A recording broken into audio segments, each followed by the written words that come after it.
brought to us commercial free.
Welcome to the Friends of Dan Music Podcast. I'm Dan Miles. I've been listening to the music of Chris Robley, who's joining us on the phone from Portland, Oregon. Hi, Chris. Hey, how's it going, Dan? It's going great. So, the thing I wanted to ask you first is how many times in your life you've been called Chris Robley? Countless. So much so I don't even notice anymore. When my mom was a school teacher, and when I went to visit her class as a little kid, I realized half her class was calling her Mrs. Robley and half was calling her Mrs. Robley, and she didn't correct anyone, so I took my cue from her. Well, the song we just heard is called War, Thank You. Were you actually watching CNN when you had the idea to write that song? I was, and very, very few of my songs are autobiographical, and especially on that album, hardly any of them are. I think just that one, and we were watching the night of the invasion after Bush had given his little polite warning, and then the bombs started dropping, and the first line of the song is, we made love while the war was on. That part's true, too. We were just taking some comfort where we could. Well, I like the combination of sounds on that recording, and I like the unusual way you counted it in. Was that something you always planned all the way along, or did you think of that in post-production?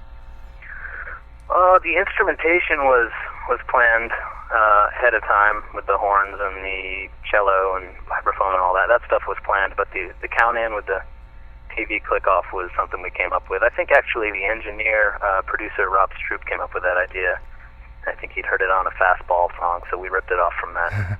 Well, I like the way it's panned all around, and it's cool. You hear songs counted in a million times, and it's always nice to hear somebody do it a little differently. There's some other tracks of yours we're not actually going to have time to play that have some kind of unusual count-ins, too. Yeah, mostly it's just we're covering over our embarrassment of hearing our own voices click things off. So. Well, as we all know, Smokey Robinson had his miracles. Tom Petty had his heartbreakers. Joan Jett had her black hearts. So with that in mind, tell me about your fear of heights.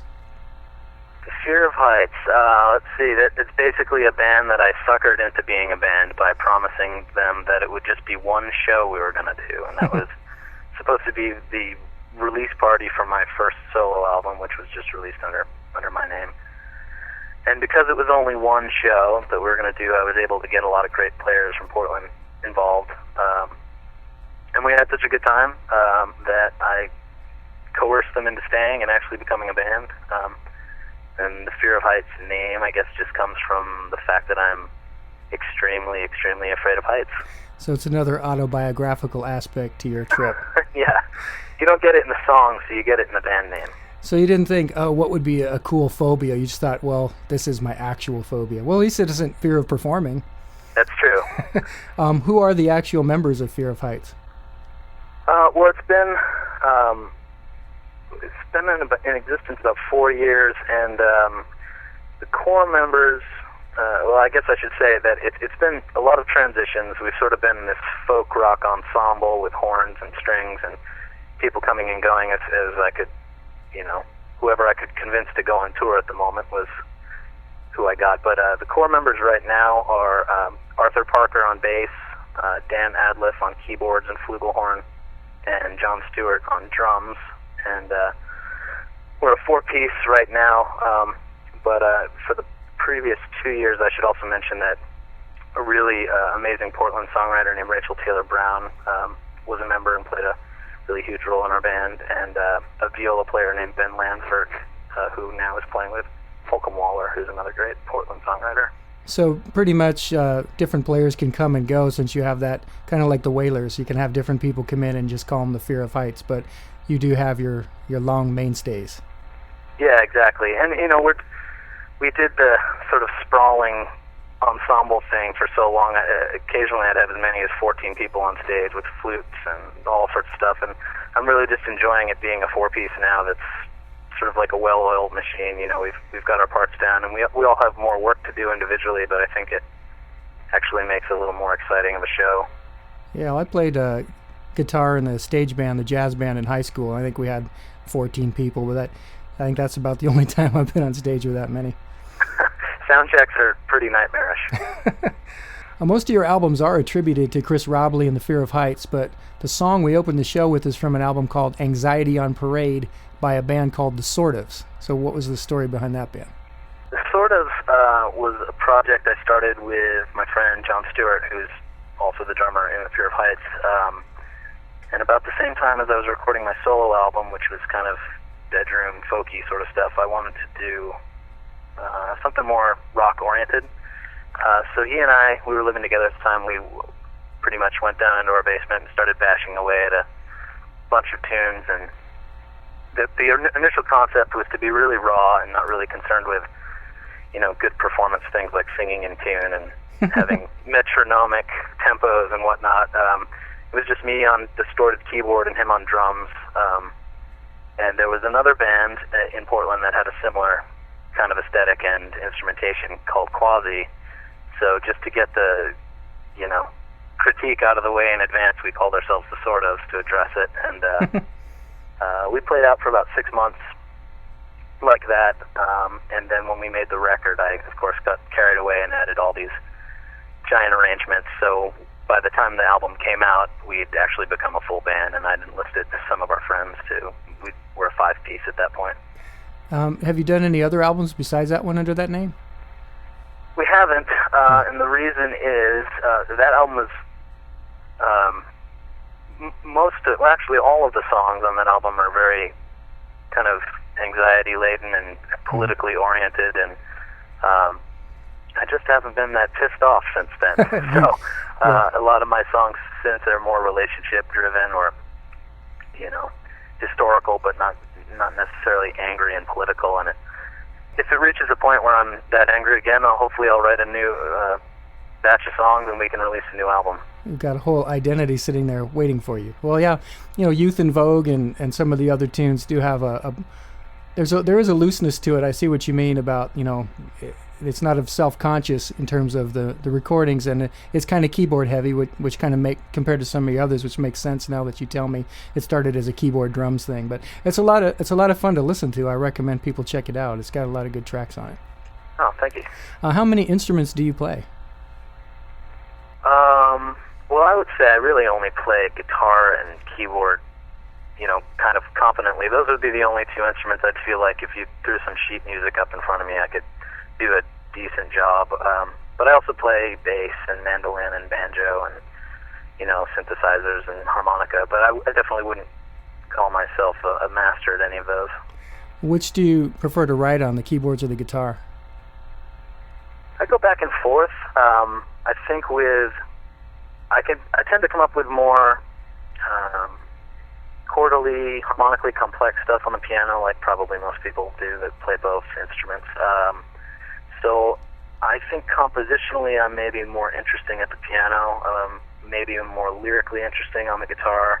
But I think what tends to happen is I'll write a bunch of tunes on one instrument for a while, and by the time I feel like I'm starting to use some of the same tricks, I'll switch to the other. So if I've been writing on piano for 6 months, I'll pick up the guitar and I can play just a simple G chord, and it sounds really fresh and new, and that's exciting. And then I'll stick with that for a while. What about writing lyrics and music? Do you like to write the lyrics first or the music first?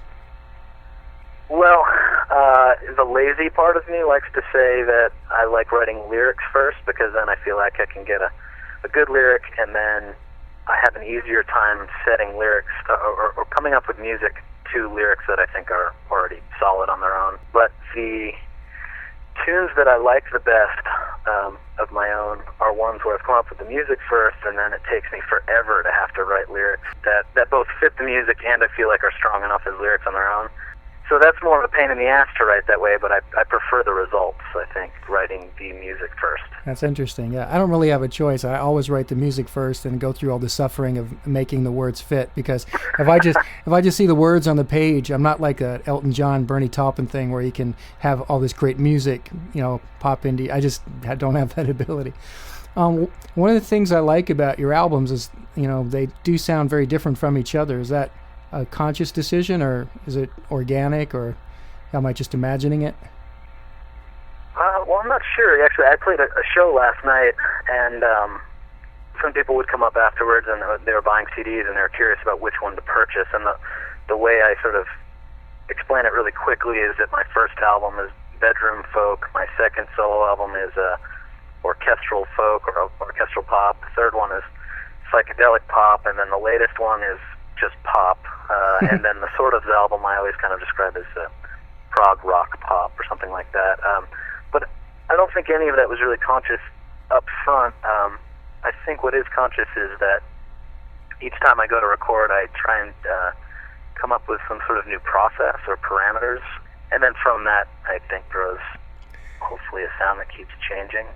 Yeah, I think I'm detecting that you have that internal parameter thing going on, because I can kind of tell from project to project that, of course, it all sounds like you because it's your writing and your voice, and it all sounds good. But like on one album, you might have a lot of ambient instrumentals, and on the new one, you don't have any of that. You know what I mean? Right. Yeah. So, exactly. So I think I noticed this especially with the previous album I put out, Movie Theater Haiku, that I also think they tend to be pretty different from song to song within an album, and I like that because my favorite albums are like that. But it tends to confuse people somewhat. Like I'll send it out to radio, and one station will pick song A for what they think is the best one. Someone else will pick song number 2, someone else will pick song number 4. So it makes it tough for me to say, oh, this is the single that I should be. Well, it's the catch-22, because if there's too much variety, they say, what's your sound? And then on the other hand, if everything sounds the same, they go, there's no variety, it all sounds the same. So you can't win, so you might as well just do what you like. Yeah, that's true. Well, speaking of Movie Theater Haiku, which was your last album in 2009, I'm going to play a track from that right now, a nice high-energy song called User-Friendly Guide to Change.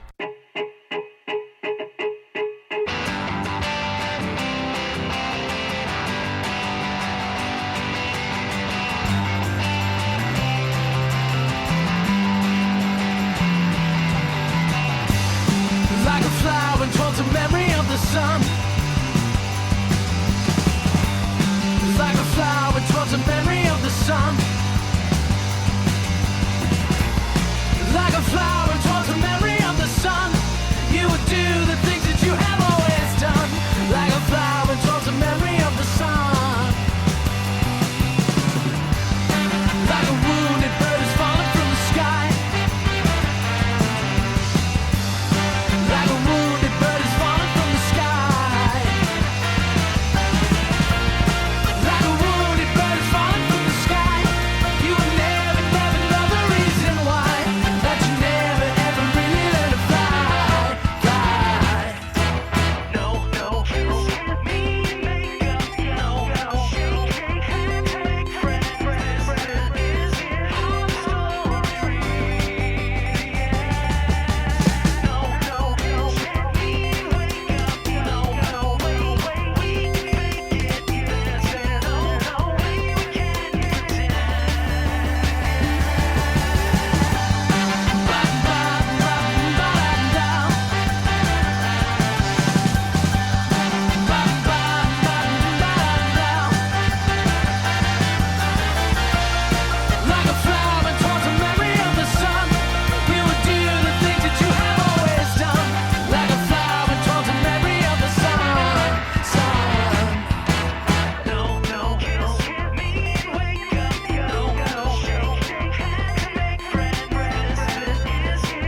I've noticed that you're very good at making the most of the different registers of your singing voice.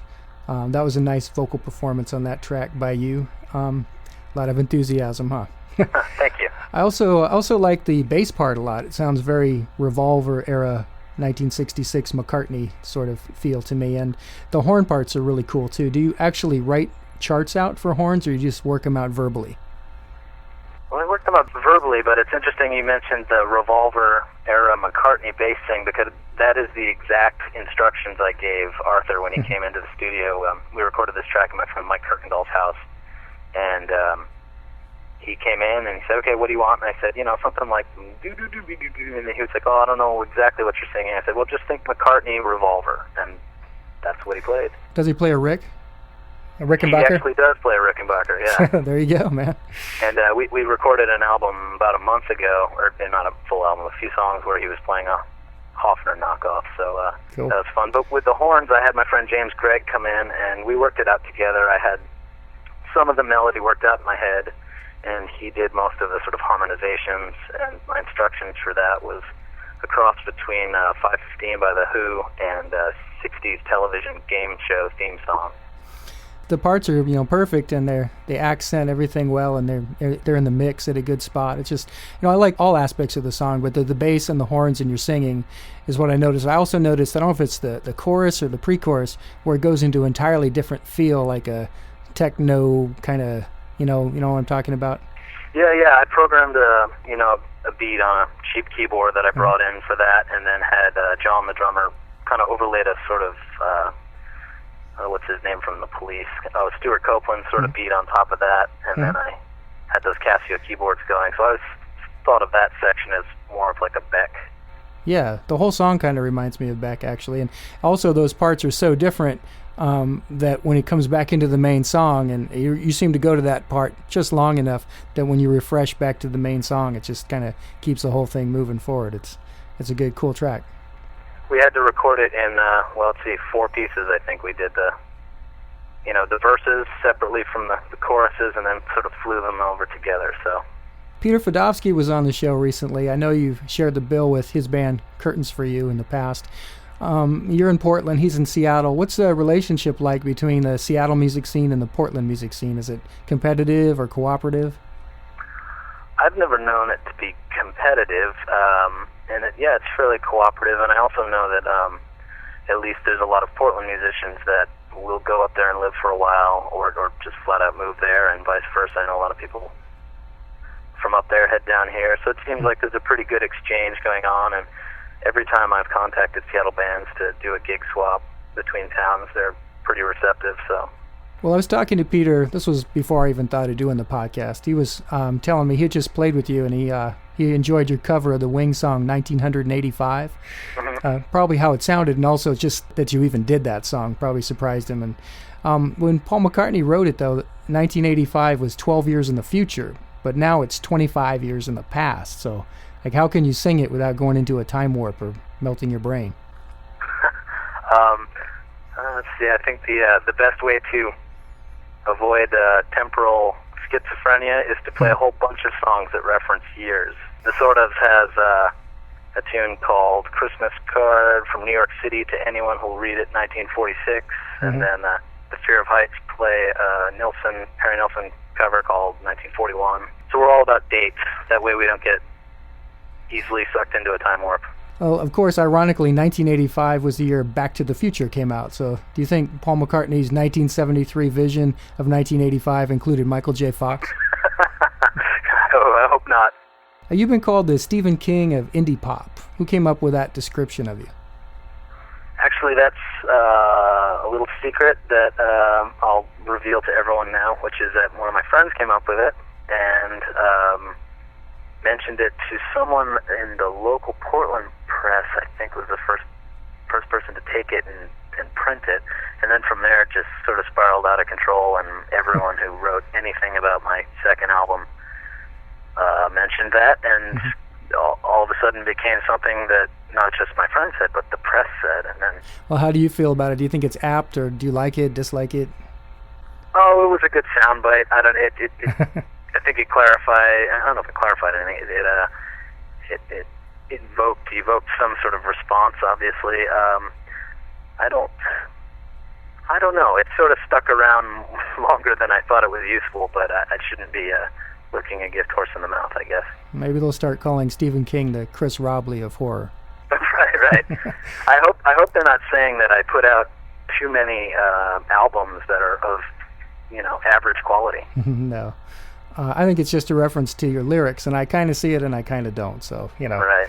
It's just like you say, it's one of those things that it's just takes on its own life, and it sort of becomes irrelevant as time goes by, or less relevant, let's say. Yeah, exactly. Well, speaking of authors, there's a song on your 2007 album, The Drunken Dance of Modern Man and Love, which is quite a title, that mentions author William Faulkner in its title. It's a beautiful song that very poignantly captures the passing of a way of life. I see what you mean about being in a folk kind of mode. What inspired you to write that song? Well, I wrote the lyrics to that first. I had been listening to Randy Newman's Sail Away album a lot, and there's a tune on there, I forget what it's called now, but it's basically a son talking to a father as the father's passing away, and the son is just not sympathetic at all, and he doesn't want to make the father's passing any easier, so, he's taking the opportunity to get some final jabs in while he can. Something about that stuck with me, and I wanted to write something similar, but also I think I'd just read As I Lay Dying, so I wanted to meld the two, and I was stuck in traffic on the I-405 bridge in Portland, and was stuck on that bridge for about 45 minutes, I think, in traffic, and during that time I basically came up with all the lyrics in my head, and by the time I got home, I'd repeated them to myself enough that I, remembered them and had a certain rhythmic flow. And when I got home, I wrote the music to it in probably an hour or two, and it came quick, very quick. It was nice. Well, let's go ahead and listen to that track. This is called Faulkner South.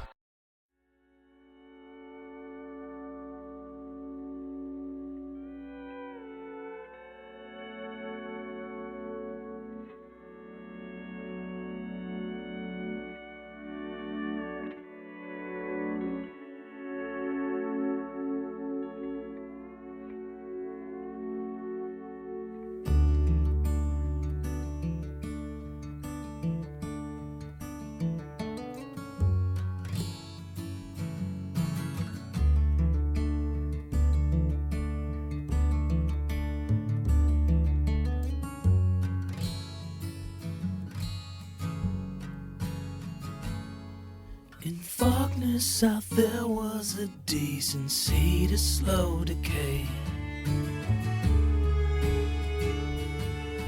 Humble mouths prayed noble prayers as people passed away.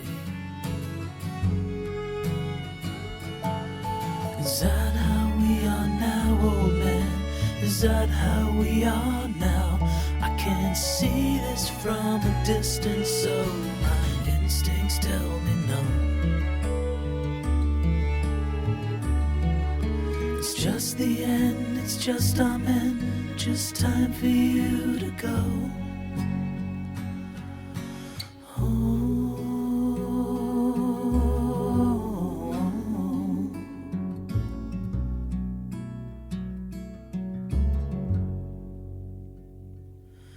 His character's decorum worn like they were dressed in it.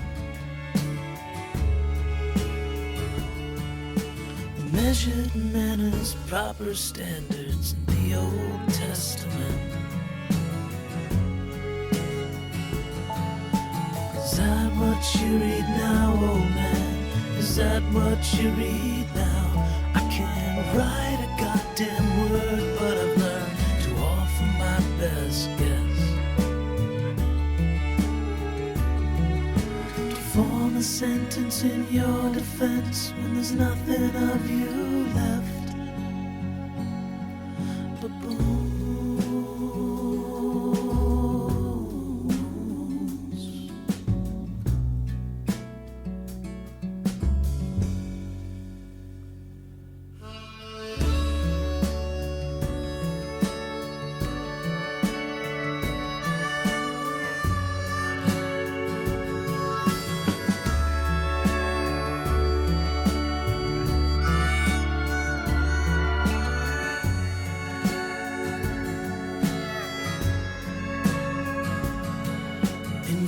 darkness south I'd surely have been rent into with grief. Instead my inside wells with pent-up swells of dull relief. And how sorry are you now, old man? How sorry are you now? I believe your rote repentance were printed on the page. If you were pressed, would you confess for what you did to me at such a young age? Ooh.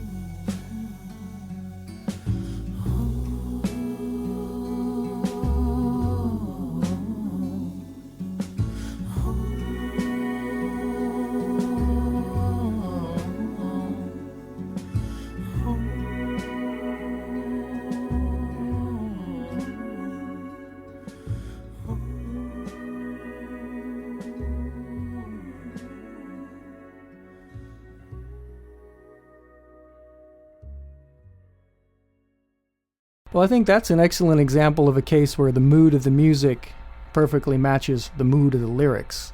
And then the use of instruments like the acoustic guitar, strings, a harmonica solo, it sort of evokes a haunting period authenticity. But you've also got those electric piano fills, which sound more contemporary, but they don't undermine the nostalgic mood. And yeah, the subject matter kind of reminded me of the film The Magnificent Ambersons. Have you ever seen that one? I haven't. Orson Welles? Yeah, it's the movie he made as his follow-up to Citizen Kane in 1942. It's based on a Booth Tarkington novel from 1918. It's about the passing of a way of American life. It's set in Indiana. It's more about how the horse culture was replaced by the automobile. I think Faulkner's stories are more about Mississippi, if I'm not mistaken. But you should check it out. It's notorious for being recut. Right. Yeah. I've heard a lot of stories about that. That's the one that the studio cut in a very different way than he wanted. And then they physically destroyed his film, so it could not be reconstructed. He went to Brazil for the U.S. government for some kind of goodwill mission, and they just gave it a happy ending and destroyed a lot of his film stock, so he couldn't recut it. So it's kind of more known for that than the actual content. But it's a great classic. It's overshadowed because its predecessor was Citizen Kane. So. Right. Well, I love that movie, so I should check this other one out. Well, since we're talking about films, I know that you've done some film scores yourself. Do you find it easier or harder writing music that's just designed solely to support a scene? Probably easier. I mean, once you take the lyrical half of the equation out, I think it's easier to work with the director and say, what is this scene supposed to convey? And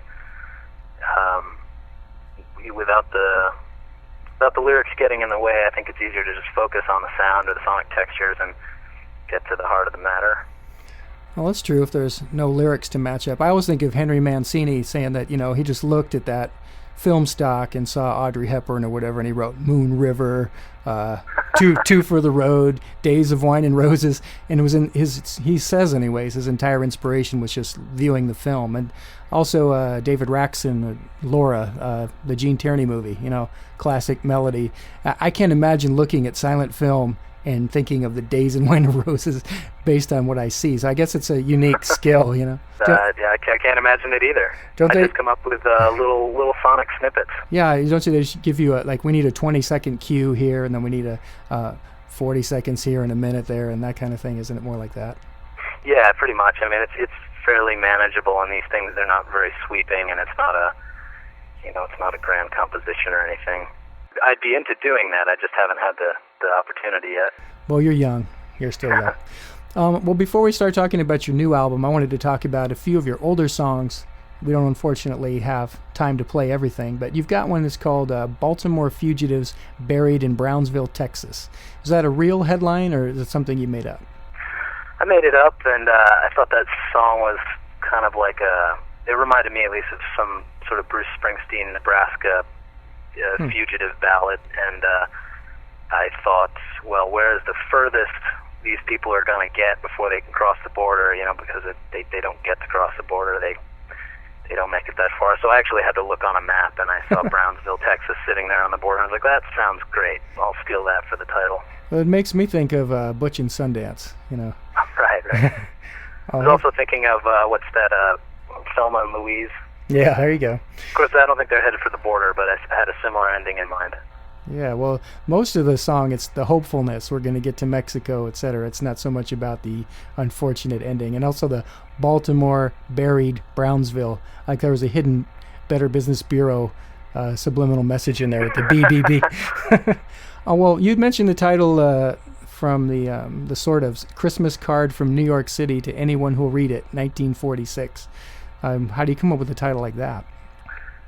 Well, I always just envisioned that the lyrics being a letter from some desperate, isolated person whose boyfriend had left them, and they basically were stranded in New York, even though their home was in Louisiana, and just envisioned the lyrics as a letter, but then I thought it would be even stranger if it was on some Christmas card that she had just mailed out into the world to some random address, even though she didn't know who lived there. And of course, 1946, the year after World War II ended, Right. for us, for victory in Europe, anyways. Or was it victory in Japan? Both. Both, yeah. Okay, well, thanks to you and Mike Post for educating me on that. Well, I definitely picked up on the protagonist of that story being an unhappy person. Yeah, you know, it's funny. I wrote that song and always sort of assumed that the character in the song was this girl consigned to her fate, or to the fate I assumed she was going to have. And then I had a friend, Jonathan, this guy in Portland, has a band called Miraflores, and he actually took it upon himself, and I was happy to let him do it, to come up with a part 2 of the song in which someone receives the letter or the Christmas card and responds and ends up actually sort of saving this girl. So one of my characters was saved by someone else. It was nice. So you wrote the half-empty song, and he wrote the half-full song. Exactly, yeah.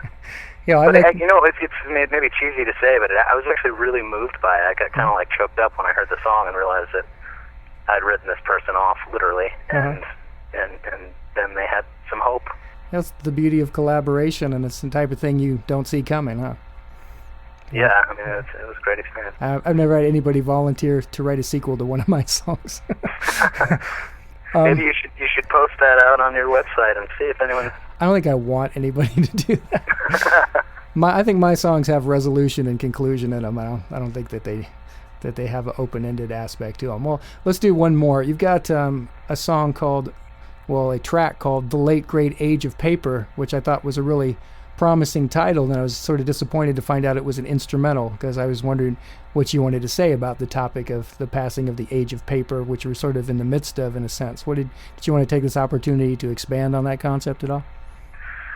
Well, I'm sorry to have disappointed you. I don't know if I have much to say to expand upon it, except that I came up with this little electronic piece that revolved around a lot of loops and bleeps and stuff, and it seemed very removed from analog. And at the same time, I was also thinking about how much longer we were going to actually have to use paper with, the computer taking over and email and things like, now we've got the Nook and the Kindle and all this stuff, so books are becoming outdated. So I think that was just on my mind, and when I needed the little vocal sample towards the end of the song, I just set The Late Great Age of Paper into the sampler, and that became the little sonic texture that ends the song. Well, maybe I'll have to write a sequel to that song for you. Okay, do it. But no, all that same stuff, the Kindle and all that stuff popped into my mind too. And but yeah, I mean, really, the great age of paper started with the Chinese a long time ago, and it's interesting to think that the personal computer only arose really in the 70s and the 80s. It was only invented in the 70s, and only became prevalent in recent times. It's going to be interesting to see how the paper manufacturers, the trees are probably happy. Yeah, they're probably thrilled. I was trying to figure out if I thought it was a great thing or a sad thing, and maybe it's both, but... Well, there'll probably be fewer paper cuts, but more electric shocks, so there's always a trade-off. Well, let's talk about your new CD, Ghost's Menagerie. Is it meant to be a concept album? Well, I wouldn't say concept album, because, there's no real characters that flow through them. There's no storyline, but it's definitely thematic, and I think it centers around a lot of domestic decline and divorce stories and relationships and in decay. Yeah, Kind of a downer album, but hopefully with poppy music. Well, usually if you think of ghosts, you think of the dark or Halloween or the night, but the cover of the album depicts sort of a rather benign-looking suburban front yard in broad daylight. So how does the artwork relate to the album title? Well, that was a choice made by the graphic artist, this guy Dylan McConnell in Portland. But as soon as he showed me that, I was like, yes, that's it, because I think, if you think of ghosts as something lonely and haunting, I think an empty house in the middle of the day, if you're in a relationship that's ending or over, can be just as frightening.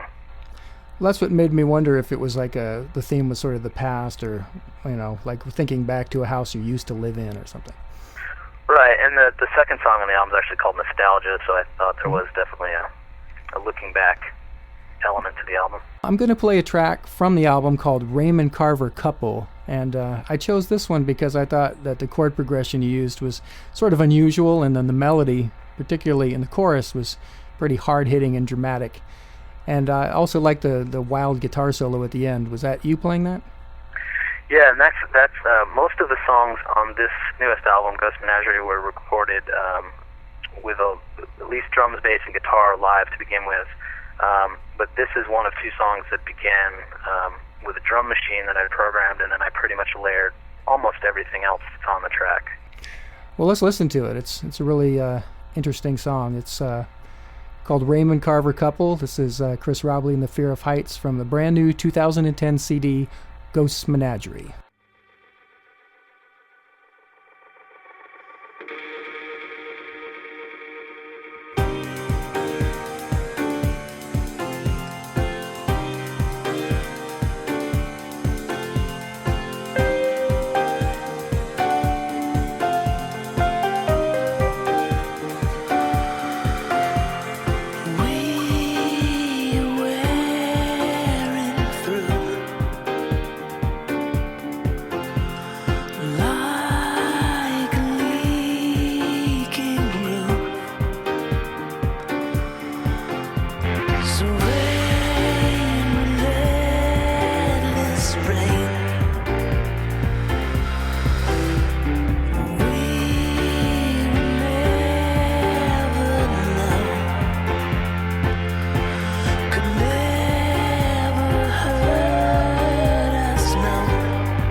Wow, well, you're really flirting with dissonance on that track, aren't you?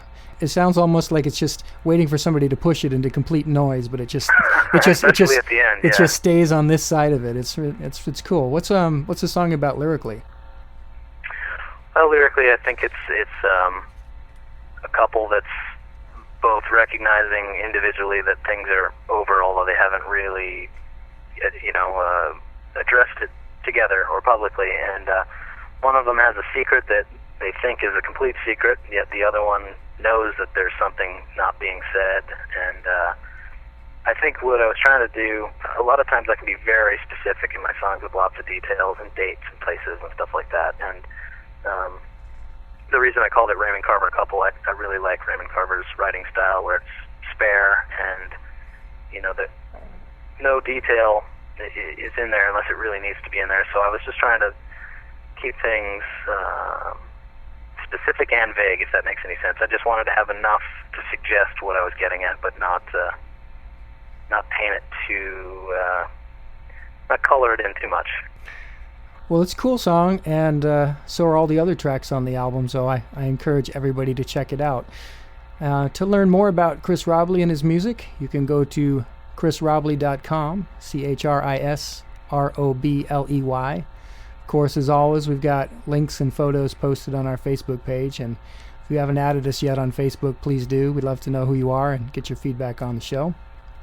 We're going to close the show now with the opening track from Ghost Menagerie. It's called Chirango Song. I really like the vibe of this track musically, but lyrically it is a bit cryptic and, dare I say, Stephen Kingish. What did you want to tell us about this song? Well, I guess, after I'm explaining all these songs, I guess I want listeners to know that I'm really not depressed. I'm a pretty happy person, but I guess I just write these things because that's what fascinates me artistically. But I think with the lyrics of this one, I was going for a sort of overreaching, somewhat cryptic, biblical kind of tone, but instead of leaning towards redemption and forgiveness and communion and all these things that we turn to religion for, I wanted it to go the exact opposite way towards nihilism and pointlessness and all that kind of stuff. I thought it was, it would be a little interesting exercise to set up for myself, and I don't think I was being insincere. I meant it at the time of writing it, but I just wouldn't want to have to answer for it. What's the instrument that starts it out? Is it a ukulele? Oh, no, it's actually called a charango, or a charango. It's I think it's a Peruvian instrument. It's really weird. It's basically got 10 strings, but in groupings of 5, almost like a 12-string guitar has groupings of 2 strings together, and it's tuned bizarrely, and it's just a really odd thing that my friend brought back when he went to South America, and I picked it up and figured out how to write a few tunes on it, and this was one of them. And I really did like how happy and jaunty the whole song is, with these, ominous kind of lyrics over it. And I knew I had done my work well when some people were listening to it, and they're like, "Man, this song's so happy," completely glossing over the lyrics. Well, that's why I had the question about the concept album, because it seemed like you were setting up this kind of happily marching off the cliff to our deaths kind of thing, and like as if each song was going to be sort of a chapter reinforcing or disputing that. I was just wondering, yours is the kind of music and lyrics that you have to kind of go back and think about and read, and it's not the typical stuff that you get, which is why I like this type of music. And I know what you mean about a sort of exotic instrument, because my brother went to Turkey and came back with an instrument called a saz. I don't even know what it is or how many strings or anything, but I was impressed that he wanted to try and bring that thing on a plane and not try and ship it or anything. Did he ever learn how to play anything on it? Yeah, he did some couple recordings with it. I wouldn't say it sounds like a sitar, but it sounds sort of in that. It's a stringed instrument in that field. I don't know who the virtuoso saz player is from Turkey, but that'll be our guest on our next show, I guess, if there even is such a thing. Well, cool. Well, now that you got this new album coming out, are you going to do a big tour or a big show to promote it? Yeah, we're going to kind of ramp up the gigging thing again in August, and then in late September we're going to do an album release party where we'll do a set that is, hopefully as near as we can get recreation to the album with a bunch of horns and strings and guests, and then after that we're going to do a set of Harry Nilsson songs, probably 8 or 9 of his tunes, which should be a lot of fun. Okay, well, I think we've arrived at the end of the show, so I want to thank Chris Robley for being my guest today. Thank you so much for having me on.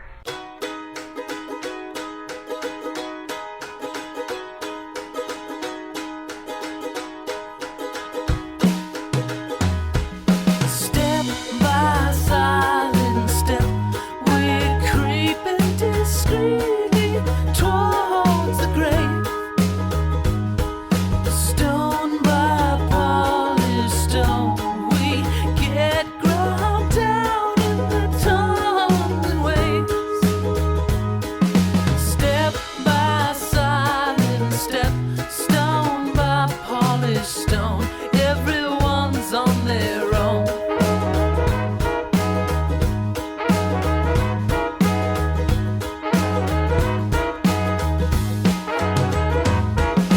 Breath by bated breath,